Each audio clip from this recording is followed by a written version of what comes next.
1950 was the first season of the Formula One World Championship. It was a season dominated by Italy.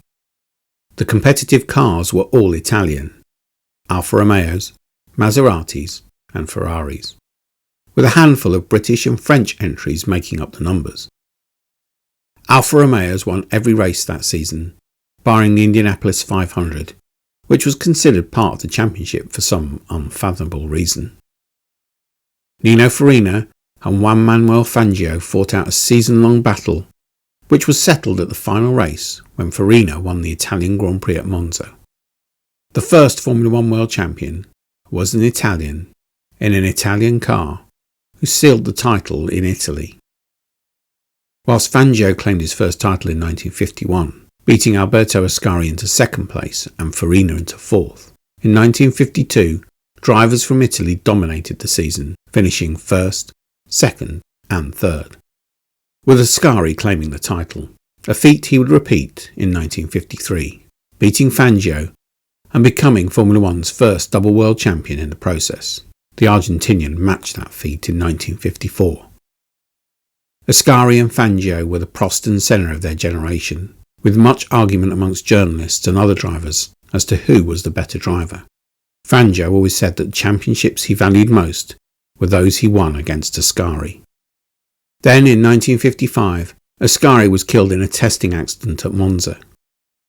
He was the second generation Ascari to be killed in a racing car, his father having died in the French Grand Prix in 1925. The hugely superstitious Ascaris were killed in bizarrely similar circumstances. Both father and son died at the age of 36 years and 10 months. Both were killed on the 26th day of the month, and both ended their career with 13 Grand Prix wins. Since Ascari's death, there has been no Italian world champion, almost as if those family superstitions gave rise to a curse on the country's drivers.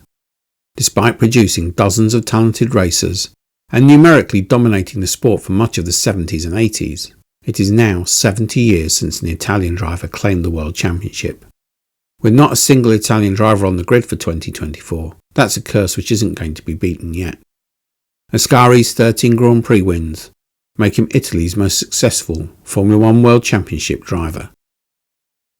After Ascari's death, Farina made the decision to retire, and Italy's great hope became Eugenio Castellotti, who finished third in 1955 and sixth in 1956, whilst also becoming the youngest driver to claim pole position, a record which was to stand for 13 years.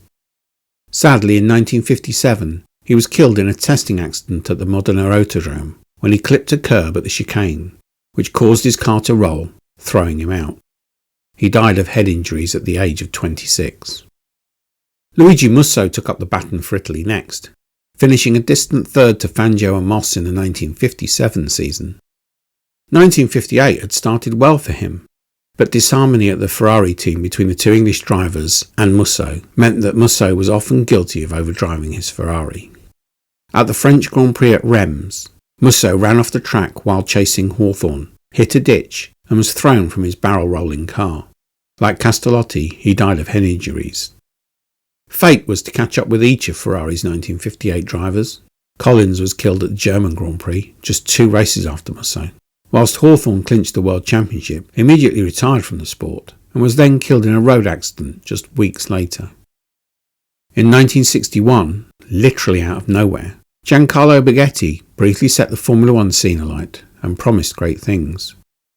Despite having achieved little success in lower categories, Baghetti entered and won 2 non-championship Grand Prix at Syracuse and Napoli in a privately entered Ferrari.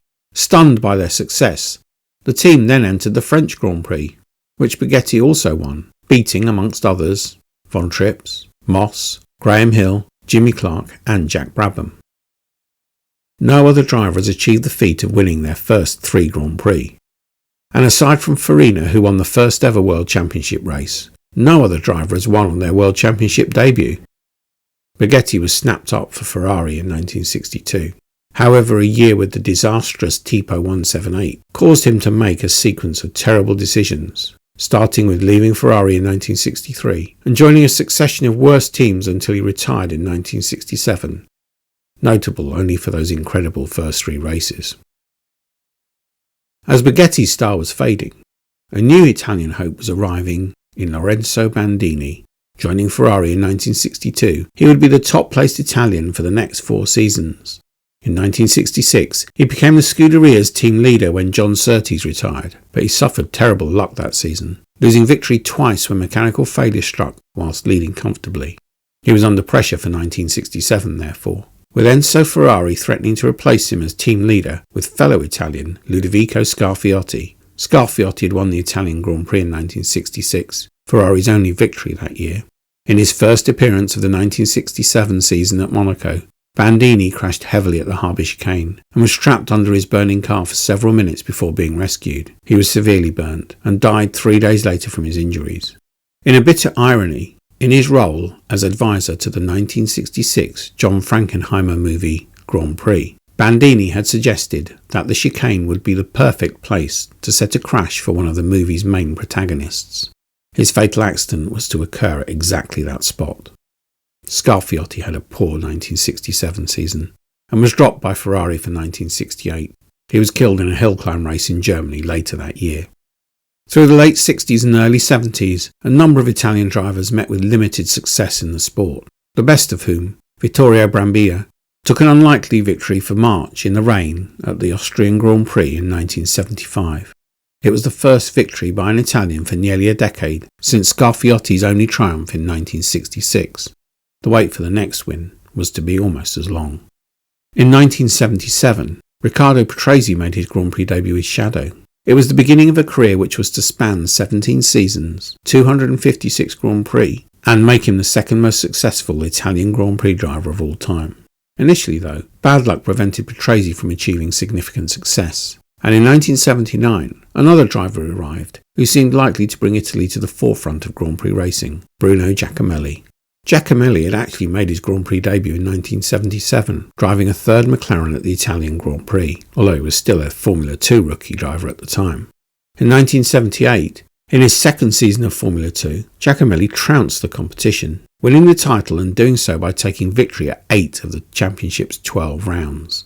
He had several more outings with McLaren in 1978, and in 1979 he was given a drive for Alfa Romeo as the manufacturer returned to Formula 1 after a 28-year absence. The project brought little success, and although Giacomelli stayed in Formula 1 until 1990, his best result was a third place at the 1981 Caesars Palace Grand Prix, the promise of a great career going sadly unfulfilled. In 1982, Giacomelli was joined by another Italian at Alfa Romeo, Andrea De Cesaris, who had had a spectacularly unsuccessful debut season with McLaren in 1981. De Cesaris became the youngest ever driver to score a pole position at the Long Beach Grand Prix, and would lose out on victory in Monaco when his car ran out of petrol on the last lap. But then De Cesaris' career would follow that of Giacomelli's, slowly sliding down the grid with more unreliable and slower cars, although his career did take an upswing in his final years. De Cesaris' terrible year at McLaren plays a part in this story in more ways than one. Following his departure from McLaren, team boss Ron Dennis vowed never to employ another Italian driver. As the team were to be the sport's dominant force for the next decade, this made breaking the Italian curse even more difficult. By the end of 1982, the long wait for an Italian to win a Grand Prix had been broken. Like London buses, 3 had come at once, in fact. Patrese had finally broken his duck by piloting his Brabham to victory in that crazy Monaco Grand Prix, whilst Elio De Angelis had clinched his first win, and Lotus's first since 1978, by beating Keke Rosberg in Formula 1's closest ever finish in Austria.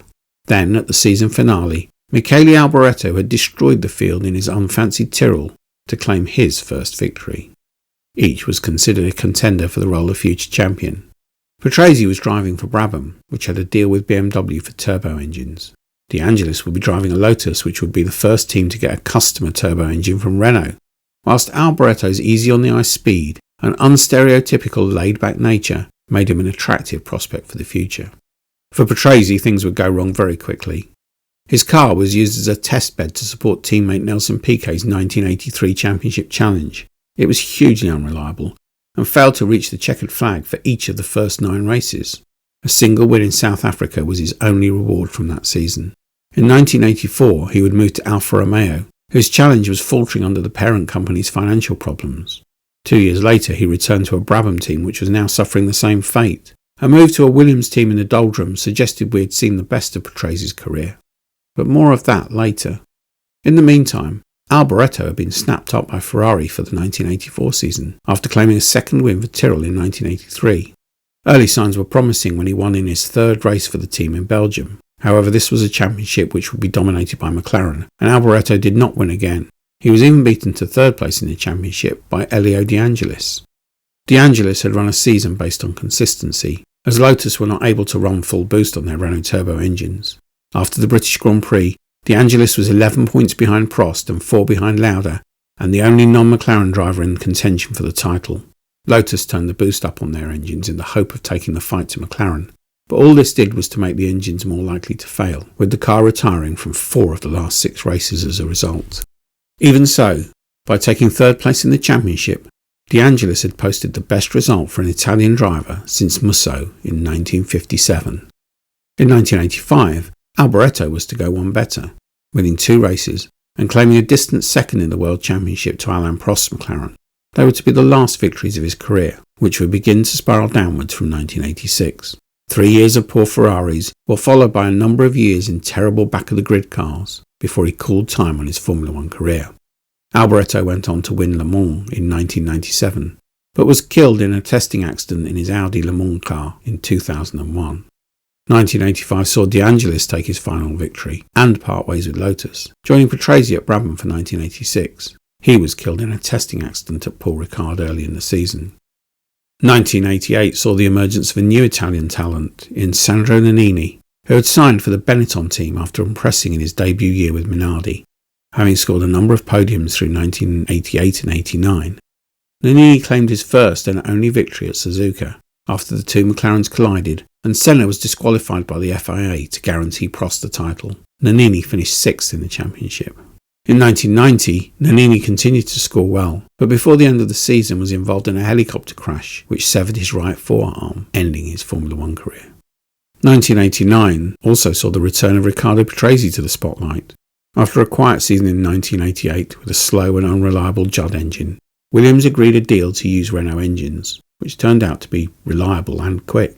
Whilst the battle for the championship played out between Ferrari and McLaren, Patrese and Williams racked up a number of podium finishes, and he finished the season in a somewhat unexpected third place. In 1991 he picked up 2 more victories and again finished the season in third place, before clinching his 6th and final Grand Prix victory and second place in the championship in 1992.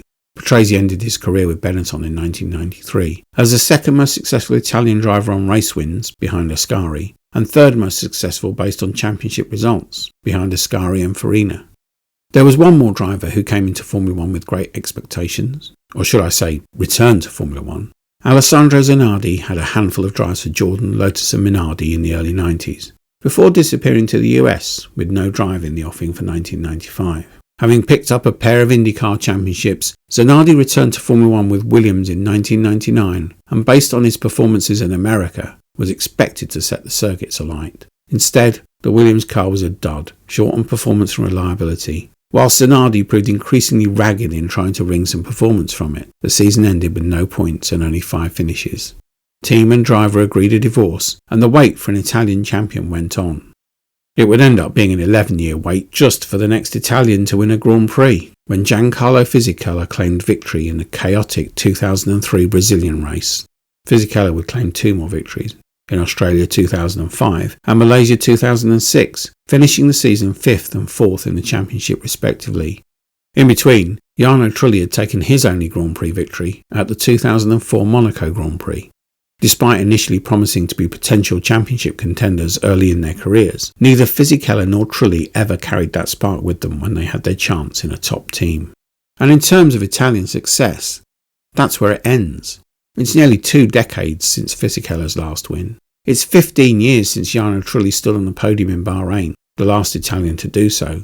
And whilst there are no Italian drivers currently in Formula One, the Curse of Ascari looks set to continue. If the next Italian driver is to break the curse, perhaps they will need to consider how they might use Ascari's superstitions in their favour. He only ever drove in his lucky blue helmet and matching blue shirt, and he never drove on the 26th of a month, except on the day of his fatal accident, when he broke both rules and crashed to his death. The accident occurred at what was Curva del Vialone, an enormously fast left-hander.